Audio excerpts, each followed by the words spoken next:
Steam recently released a game bundle called the Starless Expanse. It contains 2 games. Officially, they both belong to the exploration puzzle genre, and they very much are. You go looking around, solving puzzles and unraveling mysteries. These 2 games are Outer Wilds and Riven. They are both amazing puzzle games. Personally though, I prefer to categorize these 2 games into a dying genre, where you are the driving factor of solving the mystery, not the game.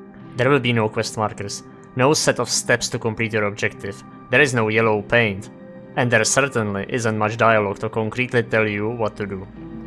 I call this genre of games the games for the curious.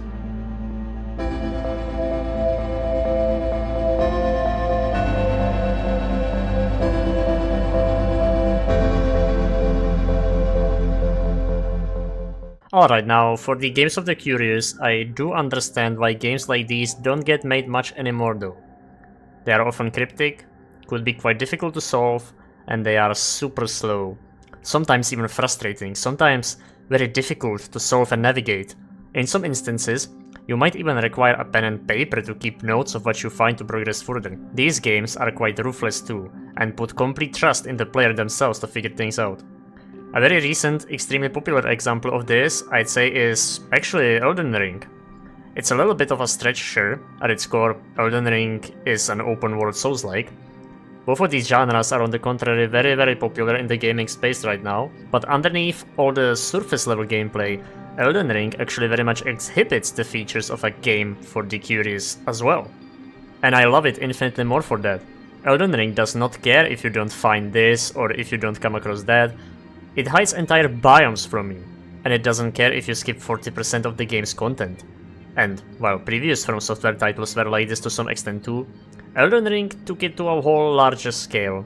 And this takes balls, man. It requires a lot of dedication from the devs to be working on a whole separate biome for months for it to then be hidden behind a cryptic puzzle, where most players might not even run into it. But that's the magic of these curious games. It's not about what you won't find, it's about the fact that what you do find feels that much more special. No one had this exact same experience as you do. I do personally remember when I first found the city of Nokron in Elden Ring, and it's a feeling I will never forget. Or when you took the totally random elevator down to the Sea of River. Special moments like these really elevate Elden Ring to another level for me. But Elden Ring isn't even what I want to talk about in this video, it's just to make you understand exactly what I'm getting into with this game bundle. Unfortunately, Elden Ring isn't part of it, but it would be nice if that would be the case, but whatever. I have no problem with that. Elden Ring can just stay Elden Ring. The Starless Expanse bundle contains the terrifying game about cosmos and quantum mechanics called Outer Wilds, and a beautiful game about exploring enchanting islands and uncovering their secrets called Riven. Both of these incredibly interesting games, so I figured I would talk about them. This whole video won't cover the intricate stories of these games, so no major spoilers. I will, however, talk about the skeletons of these games and what you might encounter during play. And as both of these games are best experienced totally blind for a first playthrough, if the images or premises of either Outer Wilds or Riven caught your eye, I recommend first going and trying it out for yourself, and then perhaps coming back to this video for my views and opinions on it. Alright, with that out of the way, let's dive into the curious bundle of games that is the Starless Expanse bundle. First, let's talk about Outer Wilds. Outer Wilds is a puzzle exploration game that released on Steam in 2020. It is widely regarded as one of the best and most impactful games of all time, and one shared consensus amongst all the reviews is play it blind. No spoilers. And it's true. I've personally also dived in without knowing pretty much anything, and it certainly is the best way to experience Outer Wilds. Nevertheless, if you've already played it, or wanna hear more about it before jumping in, let me introduce you to it. In Outer Wilds, you play as an astronaut representative of an alien race called the Heartians, as their home planet is called Timberhearth. They are all fascinated with space, and want to explore what's out there, though, well, their technology is certainly impressive by our standards, their spaceflight capabilities are quite limited.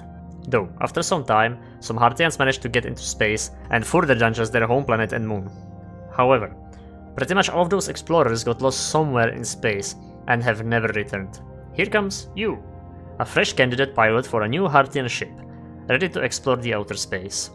However, During your last preparations, you are struck by a mysterious statue of the Nomai, a dead alien race that lived long before yours, and a race that the Hartians deeply respect and follow. The statue projects your memories back to you, and, while weird, you continue on your mission to get into the ship and exit your home planet, Timberhearth. Aside from Timberhearth, you can explore the rest of Outer Wilds' tiny solar system, containing 5 planets, that basically act as a miniature real space solar system. Each planet presents a new puzzle or gimmick that you have to overcome in order to follow the Nomai's quest. Both the Hartians and Nomai share the same goal: find the center of the universe, or just the Eye. Nomai have already made huge progress towards finding the Eye, but for unknown reasons their race didn't manage to survive. So you now follow their footsteps, and with combining the Nomai technology and yours, hopefully overcome all the challenges and find the Eye of the universe. Aside from the aforementioned main planets, there's also a couple more places you can and should visit during your journey, but those are all just spoiler machines, so go explore all that yourself. One important topic in Outer Wilds is quantum mechanics. I personally enjoyed the concept of quantum mechanics a lot, so this was really fun to me. You get to learn some key concepts and how real-world quantum mechanics work, but just at a much larger scale, with teleporting rocks, trees, or even moons. Outer Wilds is indeed very wild, and I think that's ultimately what Outer Wilds is about. It's a game that perfectly encapsulates its own genre. It's a game for the curious. Outer Wilds is probably the only game that I know of that can be finished in 20 minutes if you know exactly what to do and have all the necessary knowledge, yet it can take 20 hours if you play it for the first time. It's a really bold decision from the developers to design their game like this, as many things can go wrong, but quite frankly, as long as you are simply curious, it doesn't matter how you play Outer Wilds, or in which order you explore its planets. All the puzzle pieces will eventually fit together, and trust me, that feeling when you finally reach the final run to save the universe and try to find the Eye, it's a super intense, cathartic moment that I will never forget. Oh wait, final run, save the universe, yeah, there's quite something I forgot to mention. Remember when you've got struck by the Nomai statue at the beginning of the game? Yeah, it so happens that your consciousness got projected into the statue and become linked with it in a way, trapping you in an eternal time loop. However, it also so happens that right after that, the universe ends in about 22 minutes, thus with you either dying by some nefarious means, like, I don't know, flying into the sun, or simply ceasing to exist because of the sun going supernova in 22 minutes, you will always return in time to the point you've woken up on your planet. Certainly making a crazy gameplay loop, where you gather information and explore for 22 minutes, and then applying that knowledge to progress further and solve the puzzle. And the funniest thing is that the rewards for solving those problems are always just, well, knowledge. There's not really any meta progress. You already start with all the tools you need, you only lack knowledge. In a really fourth-wall breaking kind of way, Outer Wilds tells you to go out there and gather knowledge not only in the game universe world, but in your actual world as well. Without the necessary knowledge, you will not be able to finish the game. Though, as I've said before, if you've already finished and solved it before, you can always come back to it and finish it in just that one 22-minute time loop. Just how amazing is that? A game doing something like this. It's bold, it's fun, it's unique. Outer Wilds is truly the embodiment of being a game for the curious, as knowledge is the only viable currency and progression in here. Now, space is scary. And in Outer Wilds you deal with stuff like black holes and white holes, quantum immortality, quantum mechanics on a large scale, stars going supernova, entire civilizations going extinct, and you, the player, dealing with the reality that everything in the universe will eventually end. But, with conceptually infinite time and infinite amount of tries, eventually everything can be solved, even the universe. That's why knowledge is the biggest power in Outer Wilds, and it's what makes Outer Wilds a true game for the curious. Probably the best and smoothest example of this, aside of the entire finality of the game, is the Quantum Moon. As I've mentioned before, the supporting theme of Outer Wilds is quantum mechanics on a large scale. One such example of exactly this is the Quantum Moon. The Quantum Moon randomly orbits one of the planets in your miniature solar system. As it is truly quantum, it exhibits all the behavior of a quantum object, just on a very large scale, at least comparatively to our present-day knowledge. Normally, the Quantum Moon is in what you would call a superposition. Simply put, it is everywhere but nowhere at once, right until a conscious observer looks at it. Then it freezes in that particular state and position. That's exactly the whole gameplay gimmick of the Quantum Moon. During your first playthrough you may catch multiple glimpses of it during your space travels, but Never realize what it is until you explore the Nomai writings further. Now, getting onto the Quantum Moon is a mystery I won't spoil, but just know that just as everything else in the game, it requires certain knowledge about the quantum objects in order to enter it. It doesn't behave like a normal space object, so you can't enter it like a normal space object. It makes sense, right? And that's just one of the many mysteries that will challenge you in Outer Wilds. Combine all of this with gorgeous soundtrack that's playing in the background, by the way, right now. It's the whole soundtrack of this entire video.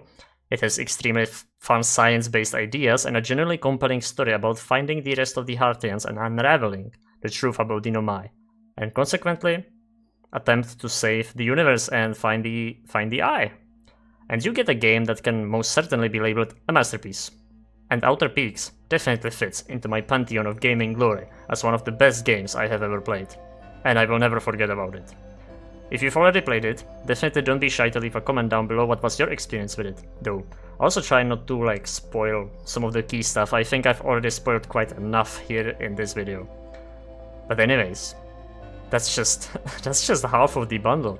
There's one more game that you will get with the Starless Expanse bundle, a game that I have finished quite recently, and even though I do not hold it nowhere near in as high of a regard as Outer Peaks, it is certainly still worth talking about, and most definitely falls into my made-up games for the curious category. This brings us to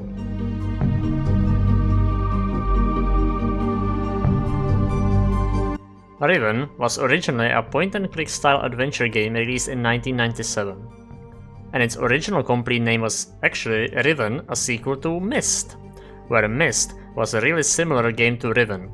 I have never played Myst, nor I have played any of the OG Myst games like Riven, but I did originally think that this new Riven remake is also a point-and-click style adventure game, just with fancier Unreal Engine graphics.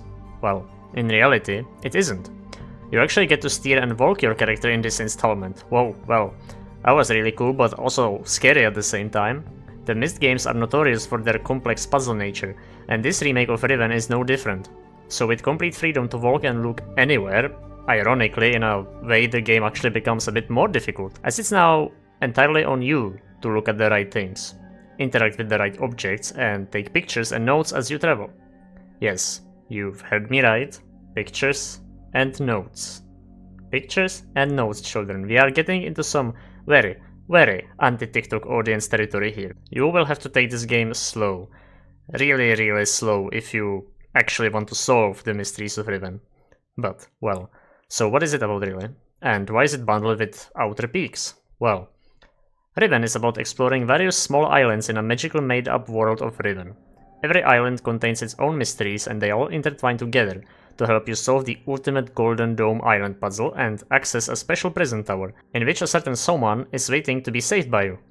Riven deals a lot with numbering systems, and you will have to solve and understand not just one, but two numbering systems in order to really crack down Riven. It can get quite tough, just like Outer Wilds. Riven doesn't really hold your hand. In fact, aside from the intro and the last few parts of the game, you will not even hear anybody speak English. No one will help you except your own observation and problem-solving skills.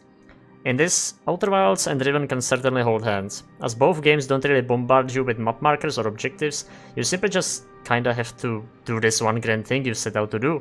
In Outer Wilds, it is finding the Eye of the Universe. In Riven, it is saving a certain someone locked in a tower on one of the islands. No one really tells you exactly how to do either of these tasks, but you just know you have to manage. Now the parallel I would like to draw here is that while both of these games play rather differently on a technical level, the style of progression is actually very much the same. You just have to think of Riven's islands as Outer Wilds' planets. Coincidentally, both games feature 5 of each respectively, which I hope is just a coincidence, or else we really do be in a simulation, but just like in Outer Wilds, each planet has its own gimmick. In Riven, each island has its own mystery. This also finally gets us to the title of the bundle, the Starless Expanse. You see, Riven is a very special place. It's not an ordinary set of 5 islands at all. There's magic, there's strange technology, and then there is the Starless Expanse. Essentially, a way of travel constructed on Riven some time ago. It's these strange black domes that just spin in place until you pause them and open them. Then they lead you here, into the Expanse. The Starless Expanse is this empty space of little contraptions and some pathways that connect the islands together. And I mean, as the name can imply, the stars aren't really real. It is in fact the Starless Expanse, and it connects all the 5 islands and serves as some sort of a fast travel and connecting points between the entirety of the Riven island system. You will have to find one of these domes on each island to finish the game. Just like in Outer Wilds, you have to solve each planet to earn your dubious gift of knowledge.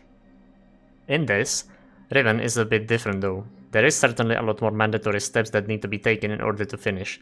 In Outer Wilds, as I've stated before, the game can be finished in just about 20 minutes if you already know what to do.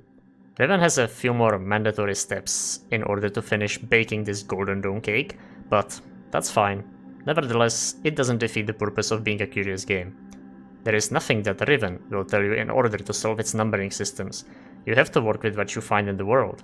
There is nothing Riven will tell you about there being colors for each of the island, which will be relevant very later. You will even have to do some math to completely solve the Golden Dome. The list just goes on. It's pretty complicated, and I certainly can't simply recommend Riven to everyone. Though, if you've maybe already finished Outer Wilds and are keen on playing something maybe a bit more complex, but fulfilling in the same way, then Riven might exactly be your cup of tea. As long as you are just a curious mind wandering an ancient world full of history, then both games will certainly fulfill your desires, just in a bit different ways. Now, I don't stand to compare these games on a review type basis. This short essay only serves to point out the possible parallels between the two, and how both of these games ended up in this bundle for these unspoken reasons. I think games for the curious are an important genre that needs to live on. We need more games, like Riven, and like Outer Wilds. We need them to exist and be developed. I think you will be doing yourself a disservice to not at least try a complex game like this at least once. These kind of games are, in my opinion, some of the most satisfying to defeat. Just as Elden Ring, just as Outer Wilds, just as Riven, all of these games ask only one singular thing of you. To do one clear grand task with an incredibly unclear path to it. Do they care if you miss a lot of the pieces that tie everything together? Absolutely not. Do these games care if you even solve the puzzle the intended way? Nah, not really. All that matters is that you were curious about it and tried to look around for solutions and fire up your neurons to put everything together. There's no yellow paint, there's no markers. It's all just you, buddy, and it's on you to show what you can do when faced with uncertainty. That's what it is to play a game for the curious. And this Starless Expanse bundle is certainly a crazy insane pickup on Steam. I don't even want to advertise, but seriously, if you've enjoyed anything from what you've just heard, I would heavily recommend trying either of these, or both, and see for yourself what a game like this might open up in your brain. Make sure to give it the attention it deserves though. Who cares if you're gonna, I don't know, sit there in a laboratory in Riven reading a 20-page book about the insanely complex island setup and how everything here was built. It doesn't matter. Read it. Give it that time. You will not regret it.